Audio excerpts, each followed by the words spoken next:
भक्तों जय बाबा केदार। आज का डेट है 23 मई 2024 और मैं लेके आया हूँ अपडेट श्री केदारनाथ जी यात्रा को लेके। बता दूँ आपको, हाल ही में खबर आई है कि जो भीड़ का कारण है वो क्या है, वो है फर्जी रजिस्ट्रेशन। बता दूँ आपको कि जो लोग हैं ना वो बड़े सियाने बन रहे हैं अपने आप को, जिनकी यात्रा जून में है, जून 15, जून 20, जून 30, वो भी अब मई के महीने में पहले पहुंच गए हैं। क्या करके? डेट को मॉडिफाई करके। जैसे मान लीजिए किसी की डेट है 21 जून की, तो उन्होंने 21 मई कर दिया मंथ को चेंज करके और यहाँ पर आ गए, जिनकी वजह से सारी व्यवस्थाएं खराब हो गई हैं। अब हो क्या रहा है, जब उनका QR कोड स्कैन किया जाता है तो QR कोड स्कैन करने पर पता लगता है कि उनकी जो डिटेल्स हैं वो फर्जी हैं और उनको वहाँ से लौटा दिया जा रहा है। तो मेरा मानना ये है कि उनको लौटाओ नहीं, उल्टा उनको जेल के अंदर डालो 2 दिन के लिए, ताकि पता लगे, उनका रिमांड लो।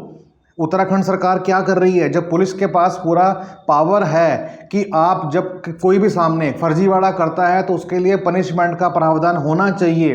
अब बेमतलब किसी के पास ऐसा हक नहीं है कि डेट को मॉडिफाई करने के लिए वहां पे अपना एक ट्रायल ले रहे हैं कि अगर निकल गए चेक पोस्ट पार कर गए तो बढ़िया है, नहीं तो वापस तो आ जाएंगे। तो कहीं ना कहीं आगे भी व्यवस्था खराब होगी up to the month of नवंबर।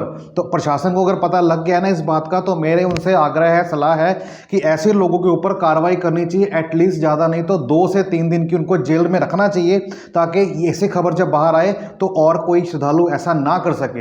हालांकि उनको श्रद्धालु कहना आई थिंक बेवकूफ़ी होगी, क्योंकि ये अपने मज़े के लिए, मनोरंजन के लिए इनसे वेट नहीं हो रही है और डेट्स को मॉडिफाई करके, धोखाधड़ी करके आगे आने की कोशिश कर रहे हैं, जिनके कारण लोगों को परेशानियों का सामना करना पड़ रहा है। वहाँ पे चीज़ें महंगी हैं, वहाँ पे खाने की जगह नहीं है, वहाँ पे बैठने की जगह नहीं है, वहाँ पे खड़े होने की जगह नहीं है। बेमतलब के यात्री वहाँ पहुँचे हुए हैं और लोगों को तंग कर रहे हैं। तो मैं चाहता हूँ प्रशासन जो है उनके ऊपर कड़ी कार्रवाई करे और तुरंत उनको जेल में डाले, जैसे ही वो स्कैन करके आता है कि हाँ ये जो परमिट है ये इनवैलिड है, ये वैलिड नहीं है। क्योंकि आफ्टर ऑल सवाल आस्था का है। ऐसे धर्म की नगरियों में जो लोग आ रहे हैं अपने सच्चे मन से, श्रद्धा भाव लेके, तो अगर उनको दर्शन नहीं हो रहे, उनको लौटना पड़ रहा है, तो मैं समझता हूँ कहीं ना कहीं ये बहुत बड़ी प्रॉब्लम है। और फ्यूचर को देखते हुए सरकार को, पुलिस प्रशासन को भी एक्शन लेना चाहिए, ताकि कभी भी कोई ऐसा आगे करने की दोबारा से कोशिश करता है तो उसके मन में फियर फैक्टर रहे कि नहीं, अगर मैं ऐसा करूंगा, पकड़ा जाऊंगा तो मुझे जेल में जाना पड़ेगा।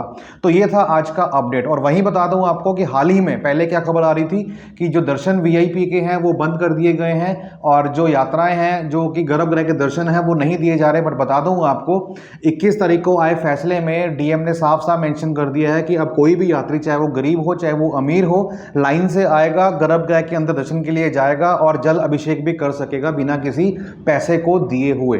हाँ, वो बात अलग है कि घंटों लाइन में लगना पड़ेगा, लेकिन प्रावधान है कि अब वो जाएगा, उसके साथ कोई भी ऐसा अन्याय नहीं होगा जिससे कि पंडित लोग वहां पे बोलेंगे कि आपको पर्ची कटानी पड़ेगी 2100 रुपए की तो आपको अंदर जाने दिया जाएगा। ऐसा नहीं है। दर्शन गर्भगृह के अंदर से ही हो रहे हैं और यात्रीगण अंदर जाके दर्शन करवा सकते हैं। और बता दूं आपको, Sitapur parking, Sonprayag parking, Rampur parking, ये पूरी की पूरी फुल है। यहाँ पे बिल्कुल पैर रखने की भी जगह नहीं है। एक गाड़ी निकलेगी तो आगे 20 गाड़ियां आने को तैयार होती हैं। और यहाँ पे तो गाड़ी की बात करूं तो ना गाड़ी की जगह आने की है, ना गाड़ी की जगह जाने की है। तो बता दूं आपको कि अगर आपका हाल ही में कुछ ही दिनों में आने वाला प्रोग्राम बन रहा है केदारनाथ जाने का, तो आप उसको स्थगित कीजिए, अपनी डेट्स को चेंज कीजिए और ट्राई कीजिएगा कि जुलाई, अगस्त या सितंबर ऑनवर्ड्स को रख सकते हैं। हालांकि रश तो तब भी होगा, लेकिन एटलीस्ट उस समय तक प्रशासन को क्या करना चाहिए कि साफ साफ वहां पे मेंशन कर दे कि जो अभी बिना परमिट के आएगा और पकड़ा गया ना, तो उसका जेल के अंदर प्रावधान है। क्योंकि जिस चीज के ऊपर रोक अभी लगाई जा रही है, तो उस चीज पर रोक फिर आने वाले समय के ऊपर भी लगाई जाएगी और लोगों के अंदर डर रहेगा कि अगर मैं फर्जीवाड़ा करके डेट मॉडिफाई करके जाऊंगा तो मैं बचने वाला नहीं हूं, चाहे वो मंथ जुलाई का हो, चाहे अगस्त का हो, चाहे सितंबर का हो। तो ये है मेरी अपील प्रशासन से कि यात्रा को सुचारू रूप से चलाने के लिए आपको ये कड़े कदम उठाने चाहिए और उठाने पड़ेंगे, अन्यथा सैकड़ों लोगों को, लाखों लोगों को, बता रहा हूं, समस्याओं का सामना करना पड़ेगा। और कहीं ना कहीं ये घाटी के लिए भी